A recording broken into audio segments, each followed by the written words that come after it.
تو پہلا طریقہ میں نے آپ کو بتایا کہ نماز میں آپ کا جو داخلہ ہو وہ جاندار طریقے سے ہو، وہ شاندار طریقے سے ہو۔ اللہ اکبر کو سمجھ کر کے اللہ اکبر اپنی زبان سے ادا کیجئے۔ یاد رکھیے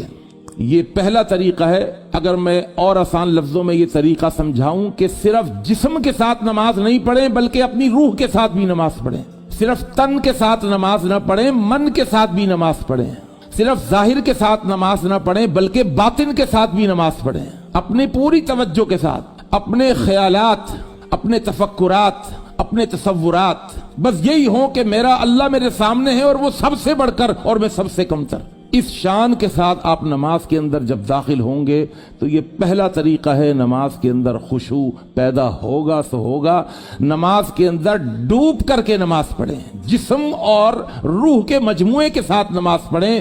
آپ کا ایک ایک عضو نماز پڑھے، خشوع آپ کی آنکھوں میں ہو، خشوع آپ کے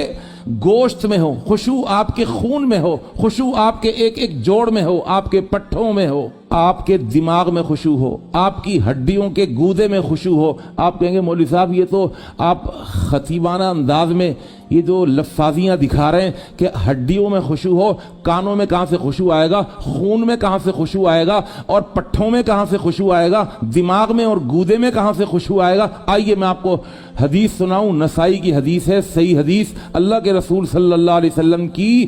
رکوع کی ایک دعا سنیے گا۔ ہمیں تو رکوع کی صرف یہی دعا یاد ہے نا، سبحان ربی العظیم۔ رکوع کی بہت ساری دعائیں ہیں، ان دعاؤں کے اندر ایک دعا بڑی اہم ہے۔ ایک دعا تو یہ سبحان ربی العظیم 3 دفعہ یا 10 دفعہ، دوسری دعا آتی ہے سبحانک اللہم ربنا وبحمدک اللہم اغفر لی، تیسری دعا آتی ہے سبوح قدوس رب الملائکۃ والروح، چوتھی دعا آتی ہے سبحان ذی الجبروت والملکوت والکبریاء والعظمہ، پانچویں دعا سنیے جو میرے موضوع سے متعلق ہے۔ اللہ کے رسول صلی اللہ علیہ وسلم جب رکوع میں جاتے تھے، کان اذا رکع، جب آپ رکوع فرماتے، یقول، تو رکوع کے اندر آپ یہ فرماتے، سنیے گا الفاظ، اللہم لکا رکعت، یا اللہ میں نے تیرے لیے رکوع کیا، ولکا اسلمت، اور اللہ میں تیرے لیے فرما بردار ہو گیا، وبک آمنت، اور اللہ میں تجھ پر ایمان لایا، وعلیک توکلت، اور اللہ میں نے تجھ پر بھروسہ کیا، انت ربی، تو میرا آقا ہے۔ اس کے بعد الفاظ کیا ہیں؟ خشع لک سمعی، خشع، یا اللہ میرے کانوں میں خشوع ہے، خشع لک سمعی وبصری، اللہ میری آنکھوں میں خشوع ہے، ودمی، اللہ میرے جسم کے اندر جو خون دوڑ رہا ہے اس خون کے اندر خشوع ہے، ولحمی، میرے گوشت میں خشوع ہے، وعصبی، میرے پٹھوں میں خشوع ہے، ومخی، مخ کہتے ہیں دماغ کو، مخ کہتے ہیں گودے کو، عربی کے اندر مخ دماغ کو بھی کہتے ہیں، مخ ہڈیوں میں جو گودا ہوتا ہے اس کو بھی کہتے ہیں۔ اللہ کے رسول فرماتے ہیں ومخی، اللہ میرے مخ میں، میرے دماغ میں بھی خشوع ہے،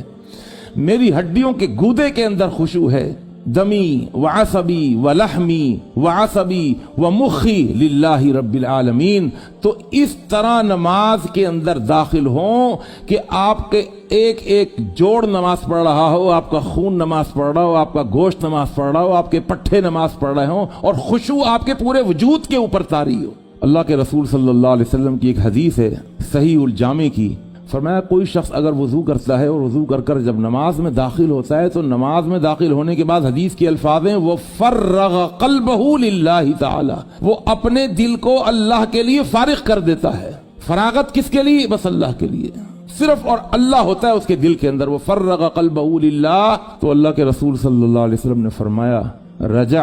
کہیئتہ یوم ولدتہ امہ، اللہ تعالیٰ اس کو گناہوں سے ایسا پاک صاف کر دیتے ہیں جیسے اس کی ماں نے آج ہی اس کو پیدا کیا ہے۔ یاد رکھیے اگر اس طرح کا خشوع آپ کی نماز میں آ گیا، ظاہر اور باطن سے آپ نماز میں کھڑے ہو گئے، تن اور من کی حاضری کے ساتھ اگر آپ نماز میں کھڑے ہو گئے تو آپ کو پتہ ہی نہیں چلے گا نماز کب ختم ہو گئی،